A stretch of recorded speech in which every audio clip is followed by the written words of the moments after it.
सातारा जिल्हा परिषदेच्या अध्यक्ष उपाध्यक्ष निवडीच्या वेळी जो गोंधळ पाहायला मिळाला त्या गोंधळानंतर आता पुणे विभागीय आयुक्त कार्यालयात या विरोधात एक अपील करण्यात आलेलं आहे।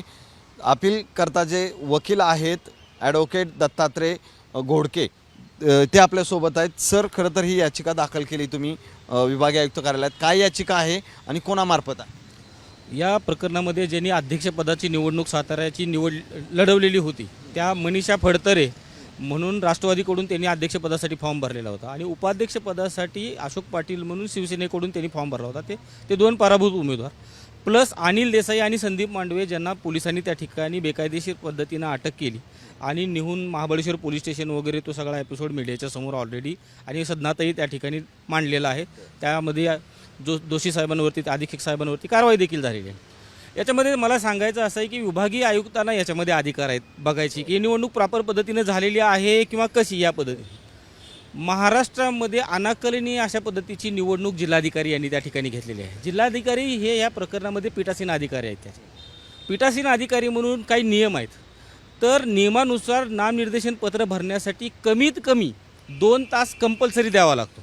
या जिल्हाधिकारी यांनी कुठले नियम आणले माहिती नाही आणि त्यांनी त्या नियमानुसार फक्त अर्धा तास नामनिर्देशन पत्र भरण्यासाठी दिलेलं आहे। नामनिर्देशन पत्राची छाननी जी आहे ती निवडणूक सभा ती चालू झाल्यानंतर करणं अपेक्षित आहे, परंतु ती 11:30 ते 12च्या दरम्यान त्या ठिकाणी करून रिकामे झालेले आहेत। आता हे सांगण्याचं कारण काय आहे, तर आम्ही जवळपास 65च्या 65 लोकांना त्यांनी ज्या नोटीस बजावलेल्या त्या विशेष सभेच्या त्याच्या स्थळप्रती सर्टिफाईड कॉपी जिल्हाधिकारी कार्यालयामधून ज्या वेळेला घेतल्या त्यावेळेला ती नोटीस जर बघितली तर नोटीसवरची जी वेळ आहे विशेष सभा सुरू होण्याची ती दुपारी 12 वाजताची।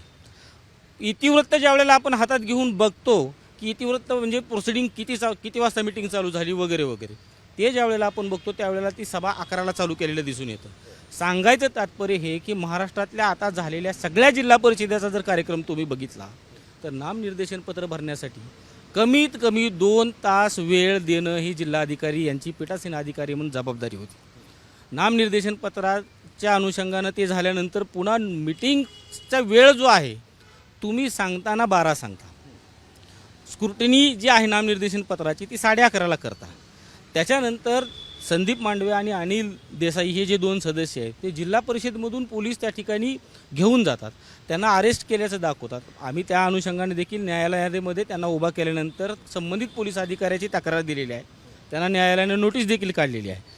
परंतु या सगळ्या गोष्टीमध्ये पोलिसांचा ते सुद्धा रोल खूप मोठ्या प्रमाणामध्ये दिसून आला आणि त्या अनुषंगाने प्रॉपर सक्षम न्यायालयामध्ये तक्रार दाखल केलेली आहे। परंतु जिल्हाधिकारी यांनी ज्या पद्धतीने निवडणूक घेतली त्याच्यावर खूप मोठं प्रश्नचिन्ह निर्माण होत आहे। त्यांनी नामनिर्देशन पत्राच्या अनुषंगाने दिलेल्या नियमाची थोडीसुद्धा विचार न करता एकमेव जिल्हा परिषद असेल ज्यांनी नामनिर्देशन पत्र भरण्यासाठी अर्धा तास का, हे खरंच अनाकलनीय आहे। काय आता तुम्ही मागणी केली त्या माध्यमातून? त्याचं सक्षम प्राधिकरण जे आहे, म्हणजे समजा ती निवडणूक झाली आणि निवडणूक झाल्यानंतर त्याच्या अनुषंगानं अपील अर्ज किंवा डिस्प्यूट जर कोणाला रेज करायचा असेल तर त्याचं प्रॉपर सक्षम न्यायालय म्हणून किंवा अधिकारी म्हणून ज्यांना नेमलेलं आहे ते विभागीय आयुक्त आहेत आणि विभागीय आयुक्ताकडे 30 दिवसाच्या आत ॲग्रीवड पर्सनने ॲप्लिकेशन देणं अपेक्षित आहे। अनुक्रमानं आम्ही त्या ठिकाणी ॲप्लिकेशन दिलेलं आहे। विभागीय आयुक्त कार्यालयामध्ये आज आम्ही ॲप्लिकेशन दाखल केलं, त्याच्यावरती पहिली सुनावणी होईल, सगळ्याला नोटीस निघतील। आमची मुख्य मागणी ही आहे की ही झालेली जी निवडणूक आहे ती नियमाची पायमल्ली करून झालेली आहे, त्याच्यामुळे ही निवडणूक सेट असाईड करावी आणि पुन्हा एकदा ती निवडणूक घ्यावी अशी आमची प्रमुख मागणी याच्यामध्ये आहे। आणि दुसरी मागणी, मी आमच्या क्लायंटशी चर्चा केल्यानंतर ह्याच्यामध्ये पोलीस अधीक्षकांचा रोल किंवा पोलिसांचा रोल त्याच्यामध्ये आलेला आहे, त्या अनुषंगाने कारवाई केलेली आहे। परंतु जिल्हाधिकारी यांची सुद्धा तक्रार त्या माध्यमातून सक्षम प्राधिकरणाकडं करण्याची त्या ठिकाणी तयारी आम्ही चालू केलेली आहे।